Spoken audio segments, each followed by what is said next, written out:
Hi hello నమస్తే. మనం national news అదే అప్డేట్ చూద్దాం. యాక్చువల్గా నేను ఎర్లీ మార్నింగ్ పెడతాను ఈ వీడియో. అందరూ క్రికెట్ మ్యాచ్ ఫీవర్లో ఉన్నారు కాబట్టి అంతా ఎంజాయ్ చేస్తున్నారు కాబట్టి నేను ఇది పెట్టలేదు. ఓకే, ఇప్పుడు మనం చూద్దాం నేషనల్ లెవెల్లో జరిగిన కొన్ని అప్డేట్స్ చూద్దాం. ఓకే, ఇది ఇది బస్సు తెలంగాణలో చేవెళ్ళ ఏరియాలో బస్సు లారీ ఢీకొట్టి ఇప్పుడే జస్ట్ మార్నింగ్ 11 గంటలకి కొంతమంది చనిపోయారు. 10-20 మంది దాకా చనిపోయారట. ఇది జస్ట్ నిన్న, ఇది ఈరోజు మార్నింగ్ జరిగింది తెలంగాణలో. జస్ట్ నిన్న రాజస్థాన్లో ఇదే యాక్సిడెంట్ ఇంకోటి జరిగింది. దాంట్లో 15 మంది చనిపోయారు. అంటే 24 గంటలు కాకముందు రాజస్థాన్లో యాక్సిడెంట్ జరిగి 15 మంది బస్సు టెంపో ఇద్దరు దిక్కుని 15 మంది చనిపోయారు. నిన్న న్యూస్ వచ్చింది. నరేంద్ర మోడీ గారు 2 lakhs ఎక్స్గ్రేషియో ప్రకటించారు. ఈరోజు 11 గంటలకి తెలంగాణలో ఈ న్యూస్ వచ్చింది. ఇప్పుడు ఇది వరుసగా ఒక నెలలో 4 యాక్సిడెంట్లు బస్సుకి సంబంధించి. చూడండి, 4 యాక్సిడెంట్లు జరిగినాయి ఒకే సంవత్సరం, ఒకే నెలలో. ఫస్ట్ రాజస్థాన్లో ఈ బస్సు తగలబడింది. రాజస్థాన్లో 21 మంది చనిపోయారు. ఇది తగలబడిన జస్ట్ 10-15 రోజులకి ఇది మన ఆంధ్రప్రదేశ్లో ఈ బస్సు తగలబడింది. మనకు తెలిసి ఇక్కడ కర్నూలు ఏరియాలో జరగబడింది. అది జరిగిన 10 రోజుల్లో ఇది రాజస్థాన్లో టెంపో. ఇది జరిగిన 24 గంటల్లో తెలంగాణలో జరిగింది. కేవలం ఒక నెల రోజుల్లో 4 మేజర్ యాక్సిడెంట్స్. చూడండి, ఒక దాంట్లో 21 మంది, 20 మంది, 15 మంది ఒక్కసారి యాక్సిడెంట్ జరిగితే మొత్తం 10-20 మంది చనిపోతున్నారు. ఓకే, మరి దీన్ని ఎలాగా కంట్రోల్ చేయాలి అనేది ఇంక గవర్నమెంట్లు సీరియస్గా ఆలోచించాలి. ఇది రోడ్ల ప్రాబ్లమా, ట్రక్కుల ప్రాబ్లమా, డ్రైవర్ల ప్రాబ్లమా, వెహికల్ ఫిట్నెస్ ప్రాబ్లమా, ఎందుకు ఢీకొంటున్నారు అనేది డీప్ స్టడీ చేయాలి. ఎవరో ఒక ఎమ్మెల్యేని, ఒక ఎంపీని మర్డర్ చేస్తే సిబిఐ ఎంక్వైరీ చేసి ఎందుకు మర్డర్, ఎవరు ఒక వ్యక్తి, ఒక ఎమ్మెల్యేని, ఒక ఎంపీని చనిపోతే దానికి సిబిఐ ఎంక్వైరీ చేస్తారు. 10 మంది, 15 మంది చనిపోతే దాని మీద సిబిఐ ఎంక్వైరీ అంటే ఏముండదు. చనిపోయిన తర్వాత తీసేసి కాలు పెట్టేసేదన్న, వాళ్ళ ఫ్యామిలీకి తల 2 లక్షలు ఇచ్చేసేది, బస్ డ్రైవర్ని సస్పెండ్ చేసి దాన్ని షెడ్కి పంపించి ఎవరి పని వాడు చూసుకుంటాడు. ఇది జరిగితే. అదే ఒక ఎమ్మెల్యే, ఒక ఎంపీ మర్డర్ జరిగితే సిబిఐ ఎంక్వైరీ, ఈడీ ఎంక్వైరీ, కోట్ల రూపాయలు దానికి ఖర్చు పెట్టి దీని మీద వేయాలి సిబిఐ ఎంక్వైరీలు. ఇవన్నీ ఎందుకు ఇవి జరుగుతున్నాయి? వెహికల్స్ ఏమైనా మార్చాలా? డ్రైవర్ల యొక్క ఫిట్నెస్ అంటే తాగుతున్నారా డ్రైవర్లు, నిద్రమంకులు చేస్తున్నారా, ఎక్స్ప్లాయిట్ చేస్తున్నారా, రోడ్లు సరిగా లేవా? There should be a thorough investigation on this అని నా ఉద్దేశం. ఓకే, లోపలికి వెళ్ళి చూద్దాం. ఇది మన వీళ్ళు క్రికెట్ గెలిచారు నిన్న. 52 కోట్ల రూపాయలు బీసీసీఐ ప్రకటించింది వీళ్ళకి ప్రైజ్ మనీ. 52 crores అందరికి కలిపి. అంటే అక్కడ సపోర్టింగ్ స్టాఫ్ కూడా ఉంటారుగా, ఫిట్నెస్ కోచ్లు వీళ్ళు అందరూ ఉంటారు. 52 కోట్లు వీళ్ళందరూ కలిపి ఇచ్చిందంటే బీసీసీఐ. మరి మోడీ గారు ఎంత ఇస్తారో తెలియదు, ఇంకా తెలియదు. ఎలాగూ వాళ్ళ స్పెసిఫిక్ రాష్ట్రంలో ఇప్పుడు మన ఆంధ్రప్రదేశ్ అమ్మాయి ఉంది శ్రీచరణి, నల్లపరెడ్డి శ్రీచరణి, కడప నుంచి ఒక అమ్మాయిని. మరి ఆ అమ్మాయికి మన ఆంధ్రప్రదేశ్ నుంచి కూడా ఎంతో కొంత ఇస్తారేమో ముఖ్యమంత్రి గారు, చూడాలి. ఓకే, అదే నేనేమన్నానంటే వీళ్ళు అదే ప్రైజ్ మనీ గురించి నేను చెప్తున్నాను. ఎనివే, నేను దీని మీద ఆల్రెడీ 2 వీడియోలు చెప్పాను. We must congratulate these big girls. వీళ్ళలో టీమ్ స్పిరిట్, కోఆర్డినేషను అబ్బాయిల కంటే బాగుందని నాకు అనిపించింది. నేను సెకండ్ టైం ఇది చెప్తాను. ఎందుకంటే చాలా ఒక టీమ్కి కోఆర్డినేషన్ చాలా ఇంపార్టెంట్. ఆ కోఆర్డినేషన్ వెళ్ళుకుంది నాకు అర్థమైంది. ఇది నా ల్యాండ్, నా టెంపుల్, నేను కట్టుకున్నాను, పోలీసులకి ఎందుకు చెప్పాలండి అని చెప్పి ఆర్గ్యూ చేస్తున్నాడు. నేను మన టెంపుల్ స్టాంపీడ్ జరిగి చనిపోయారు కదా, స్టాంపీడ్ జరిగి చనిపోతే ఈయన దగ్గరకు వచ్చి నువ్వు పర్మిషన్ ఎందుకు తీసుకోలేదు, రిజిస్ట్రేషన్ ఎందుకు చేయలేదు అంటే నా ల్యాండ్లో నేను గుడి కట్టుకున్నాను, మీకెందుకు అంటున్నాడు. ఇది ఈయన పూజారి గారు. ఓకే, మరి ఈయన మీద కేసు పెట్టారా లేదా తెలియదు. మరి చట్టపరంగా ఏమైనా వెళ్తున్నారు తెలియదు. చాలా సీనియర్ సిటిజన్ని మరి ఇబ్బంది పెట్టకూడదు. మరి కరెక్టే, but there should be some, దీనికి కూడా సమ్ చెక్ అనేది ఉండాలి. ఇప్పుడు చర్చిలు, పాస్టర్లు వాళ్ళ దగ్గరికి వెళ్ళి ఇంట్లో ప్రార్థన పెట్టుకుంటే నీకు పర్మిషన్ ఉందా, రిజిస్ట్రేషన్ చేసావా, ఏది ఇంట్లో వాళ్ళ ఇంట్లో 10 మంది కలిసి ప్రార్థన చేసుకుని నీ చర్చికి పర్మిషన్ ఉందా, చర్చి నడపాలంటే పర్మిషన్ ఉండి హెరాస్ చేస్తున్నారు కదా. ఇప్పుడు ఈయన ఆర్గ్యూ చేస్తున్నాడు, నా ల్యాండు, నా గుడి, నా ఇష్టం, మీరే నన్ను అడగటానికి అంటున్నాడు. ఇదిగో చూడండి, నేను ఇంటర్వ్యూ చూడండి ఆయన. సరే, అది ఇది గుడికి సంబంధించి.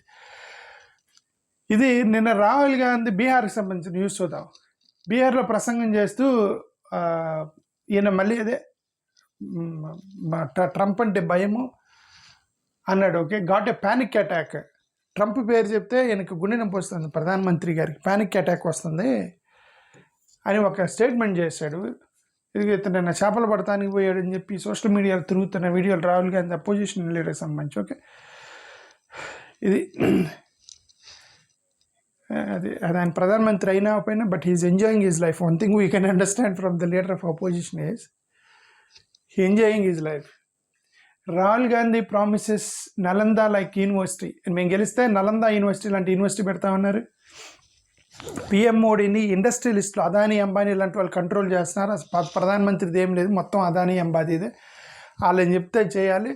అదానీ అంబానీ చెప్తే వచ్చి డ్యాన్స్ చేస్తాడు. మళ్ళీ సారీ నరేంద్ర మోడీ గారికి చెప్తే వచ్చి యోగా చేయమంటే యోగా చేస్తాడు. అంబానీ అదానీలు వాళ్ళైతే డ్యాన్సులు కూడా చేస్తారు అని అన్నాడు. ఇది అతని మీద కేసు పెట్టారు. నేను ఆ మాట అన్నాడని కేసు పెట్టారు. అయినా సరే ఏం లేదు, ఆ కేసు అతని మీద కేసు పెడతారు. వాళ్ళ లాయర్లు చూసుకుంటాడు, ఈయన మాత్రం స్టేట్మెంట్లు చేస్తాను అన్నాడు. కేసు పెట్టారని ఇంకోసారి డబల్ అన్నాడు. ఇప్పుడు బీజేపీ స్ప్రెడింగ్ లైవ్స్ ఆప్ డిస్మిస్ శీష్ మహల్ అదే చండీగఢ్లో శీష్ మహల్ ఒకటి అలాట్ చేశారు కేజ్రీవాల్కి అని చెప్పి బీజేపీ వాళ్ళు తిప్పుతున్నారు దాన్ని బాగా.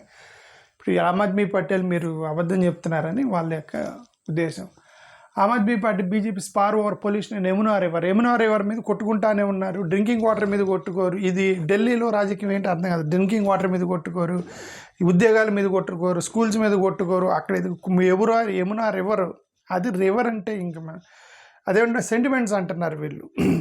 యమునా రివర్, గంగా నది, ఏమంటారు సరస్వతి, ఇట్లాంటి మన పేర్లన్నీ దేవతల పేర్లన్నీ ఈ రివర్స్కి పెట్టారు.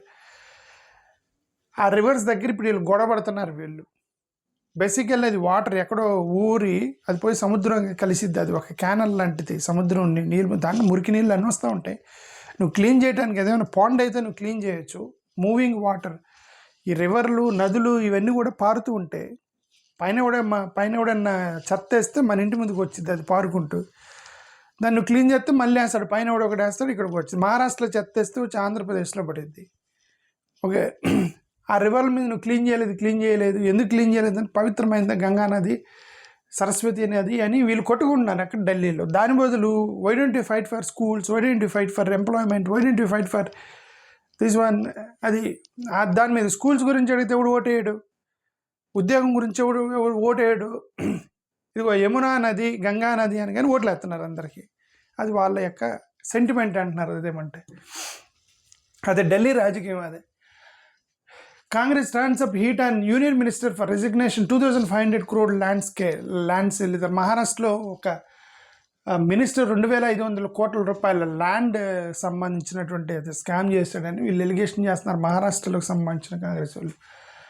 ఇది ఇక్కడ చూడండి, గవర్నమెంట్ హాస్పిటల్లో కుక్క అనుకుందండి. దీని మీద ఎవడు గొడవ చేయడు. యమునా నది గురించి, గంగా నది గురించి మాట్లాడుతుంది. గవర్నమెంట్ హాస్పిటల్లో కుక్క అనుకుంది. ఇప్పుడు అక్కడ ఎవరైనా టక్కన ఎవరైనా హార్ట్ అటాక్ వచ్చినట్టు కుక్కని పక్కకి జరిపి దాని మీద ఉడకబెడతారు అన్ని. అది సోషల్ మీడియాలో తిప్పుతున్నారు. మహారాష్ట్ర గవర్నమెంట్కి సంబంధించి సోషల్ మీడియాలో తిప్పుతున్నారు. ఇది గవర్నమెంట్ హాస్పిటల్లో కుక్క అని చెప్పి హ్యాపీగా ఏంది ట్రీట్మెంట్ ఇచ్చారా దానికి, కొత్త పేషెంట్ అని చెప్పి తిప్పుతున్నారు. సోషల్ మీడియాలో ట్రోలింగ్ చేస్తున్నారు దాన్ని. A new patient in government hospital, దానికి ఫీవర్ వచ్చి అక్కడ హాస్పిటల్ అడ్మిట్ అయిందని చెప్పి చెబుతున్నారు. ఓకే, ఇది తెలంగాణకు సంబంధించి Revanth Reddy Congress and Pakistan narratives are aligned. BJP slammed Revanth Reddy over oppositions. ఈయన రేవంత్ రెడ్డి గారు నిన్న ప్రసంగం చేస్తూ మీరు ఇది ఎగ్జాక్ట్ ఇది ఏమన్నట్టు చూడండి. వాళ్ళు campaigning lakh the courage to continue bombing Pakistan after it attack. మన భారతదేశం మీద అటాక్ చేసిన తర్వాత పాకిస్తాన్ మీద మీరు వాళ్ళ మీద దాడి చేస్తూ ఉండేటువంటి ధైర్యం మీకు లేదు. అది లేకుండా వచ్చి ఇక్కడ మా గొడవ చేస్తున్నారు. పాకిస్తాన్ వాళ్ళు మీ వెనక నుంచి ఒకటి తన్నారు, మీరు వాళ్ళు తన్నే ధైర్యం మీకు లేదన్నాడు. పాకిస్తాన్ వాళ్ళు వెనక నుంచి ఒకటి తన్నారు అనేది ఇప్పుడు కాంట్రవర్సీ అంట. అదేమంటారు, మా జవాన్లని నువ్వు అవమానించమంటారు రేవంత్ రెడ్డి గారిని. ఆయన ఏమన్నాడు, పాకిస్తాన్ వాడు వెనక నుంచి ఒకటి అన్నాడంటే పాల్గామ్లో బాంబు వేసాడు వాడు, నువ్వు వాడిని చేస్తే ధైర్యం లేదు నీకు అన్నాడు. మాకు రేవంత్ రెడ్డి అది కరెక్టే కదా అది.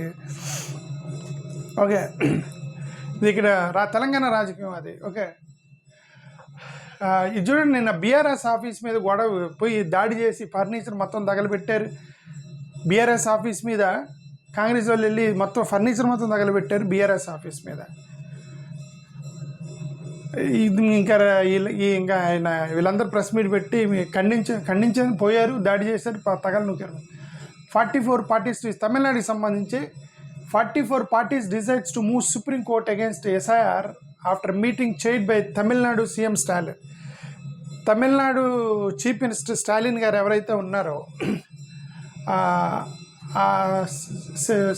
ఏమంటారు 44 పార్టీలు కలిపి కోర్టుకి వెళ్తున్నాము అన్నారు ఎస్ఐఆర్కి వ్యతిరేకంగా, ఎస్ఐఆర్ ఆపడానికి అని స్టాలిన్ గారు చేసింది. ఈయన DMK allies to move supreme court against SIR of electoral roll, అదే సుప్రీంకోర్టుకి వెళ్తామన్నారు డిఎంకే. టీవీకే విజయ్ కూడా దాన్ని ఖండిస్తున్నా అన్నాడు. టీవీకే అపోజెస్ ఎస్ఐఆర్ని అపోజ్ చేస్తున్నా అన్నాడు టీవీకే విజయ్. ఇది ఎస్ఐఆర్ అనేది ఫండమెంటల్ రైట్స్ని, threats to the fundamental rights, democratic rights అని విజయ్ అన్నాడు నిన్న. అది సంబంధించి ఎన్ఆర్సీకి సంబంధించిన కొద్ది గొడవ జరుగుతుంది, తమిళనాడులోకి సంబంధించిన న్యూస్ అది. ఇదేంటిది కాంగ్రెస్, ఇది బీఆర్ఎస్ నేను చూసాగా. వచ్చా నేను వెనక్కి వెళ్ళానా? ఓకే, ఇది political game erupted over Bengal migrant worker death in Tamil Nadu. తమిళనాడులో వెస్ట్ బెంగాల్ అతను ఎవరో ఒక చనిపోయాడట నిన్న, పని చేసుకోవడానికి వెళ్ళిన వ్యక్తి. వెస్ట్ బెంగాల్లో గొడవ చేస్తున్నారు, తమిళనాడులో చనిపోయాడని చెప్పి. అది ఎందుకు ఇప్పుడు తమిళనాడులో చనిపోతే మరి మమతా బెనర్జీ స్టాలిన్ గవర్నమెంట్ని విమర్శించాలి కదా. ఆమె తెలివిగా ఏం చేస్తున్నారు టీఎంసీ వాళ్ళు, మీరు ఎస్ఐఆర్ చేస్తామన్నారని చెప్పి అక్కడ వెస్ట్ బెంగాల్లో వెస్ట్ బెంగాల్ వ్యక్తి తమిళనాడు వెళ్ళి చచ్చిపోయాడు, మీరు ఎస్ఐఆర్ చేస్తామన్నారని బీజేపీ వాళ్ళు తిడతారు టీఎంసీ వాళ్ళు. ఒకవేళ అక్కడ స్టాలిన్ లేకుండా బీజేపీ గవర్నమెంట్ ఉంటే ఇది మీ గవర్నమెంట్లో చచ్చిపోయాడు అని ఉండేవాళ్ళు. వాళ్ళు ఇండియా బ్లాక్ వాళ్ళు తిట్టుకోరు కదా. అందుకని టీఎంసీ వాళ్ళు మీ ఎస్ఐఆర్ వల్ల మా తమిళనాడుకి సంబంధించి వెస్ట్ బెంగాల్కి సంబంధించిన ఒక వ్యక్తి తమిళనాడులో చచ్చిపోయాడు, దానికి మీరే కారణం అనేది అదే టీఎంసీ వాళ్ళ యొక్క వర్షన్ అది. ఓకే, ఇవి జస్ట్ అప్డేట్స్. మార్నింగ్ చెప్పలేదు కాబట్టి ఇప్పుడు చెప్తాను. థ్యాంక్ యూ, నమస్కారం.